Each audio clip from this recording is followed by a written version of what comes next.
Welcome back. Now, I'm not saying that these things don't seem to exist, that they haven't manifested in the storyboard that we call life.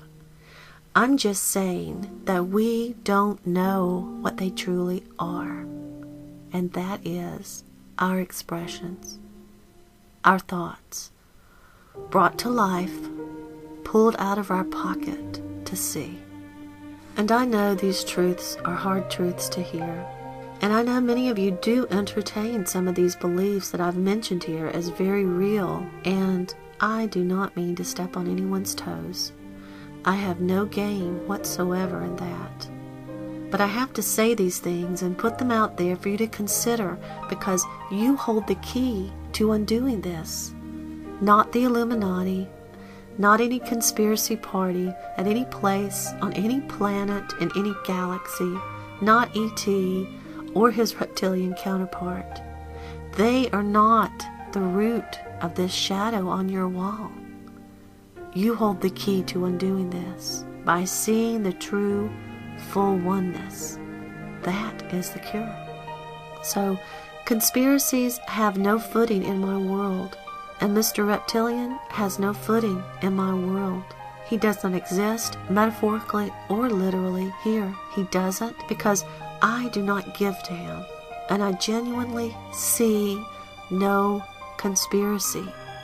All I see is a lack of seeing the oneness and the fear and division that this breeds, and the subsequent manifestations that it may express.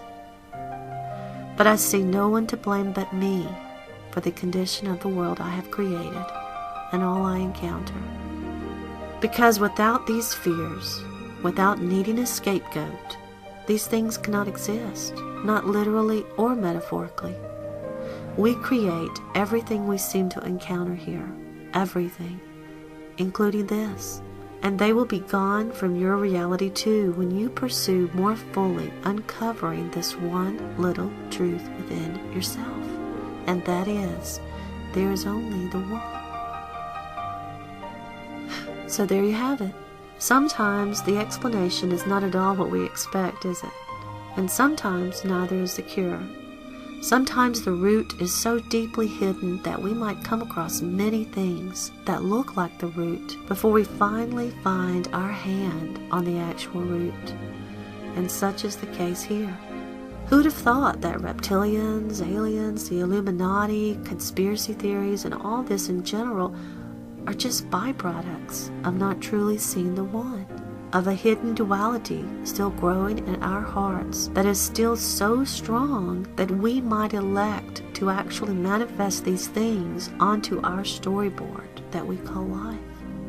And who would have seen that the adversarial reptile not only goes back as far as the Garden of Eden, but is actually identified as a component of your own brain? These are very hard dots to connect, strewn from one end of the heavens to the other. But now I hope you see their pattern. I hope you see the shape that they outline. And I hope you see that man himself has cast this in his heaven.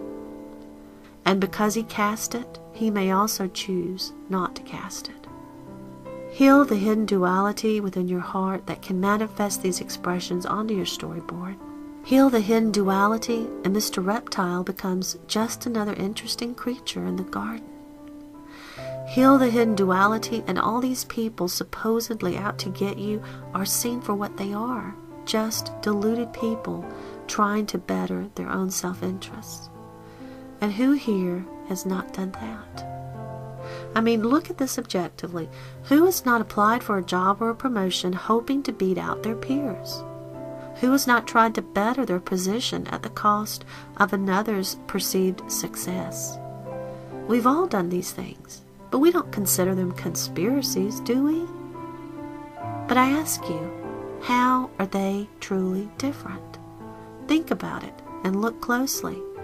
Aren't you trying to better your own self-interest, even at the cost of another? We only imagine these very same actions as being different and something larger and more sinister than just self-interest when we personify them and cast them as a mysterious force outside ourselves. But there's no such thing. There's simply no difference between the two. Our fear, which is born of not seeing our oneness, makes us quick to imagine villains and boogeymen and whatnot. So if a group of these self-interested parties joins together, we quickly call it a conspiracy. And God forbid if they have money or influence, because then we'll upgrade their status to the Illuminati or something similar. But the truth is this, and listen to me, people. They are lost and confused souls, not one bit unlike what any of us have been at one time or another. Don't create an entity to fear out of their grouping together. Don't cast the outline of a serpent in the garden to fear and blame, because there is no serpent. There is no one there but us.